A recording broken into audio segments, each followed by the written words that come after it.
Саламатсыздар ма, YouTube каналының көрермендері. Бүгін сіздермен рокколо жапырағы мен алмұрт жемісінен жасалатын салат тәсілімен бөлісемін.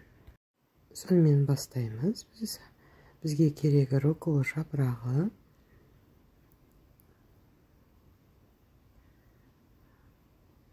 алмұрт, қызанақ, жұмсақ сыр,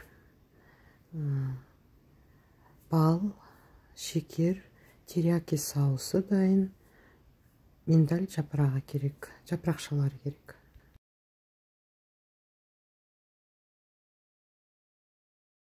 Сонымен бастаймыз. Бірінші алмұртымызды ұзынша етіп кесіп аламыз.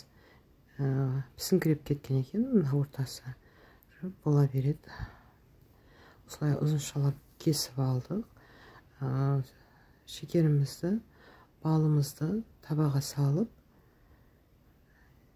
осыған алмұрттарымызды осылай қуырып аламыз.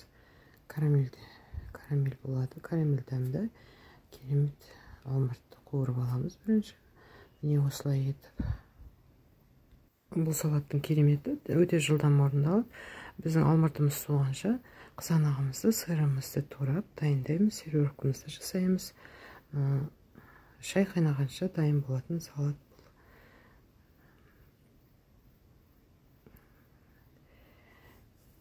Осылай терияки соусын құямыз үстіне. Ішіне оны рокколо жапырағымен араластырып, үстіне алмұртымызды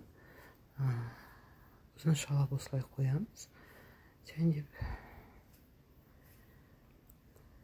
сырымызды, қызанағымызды қоямыз.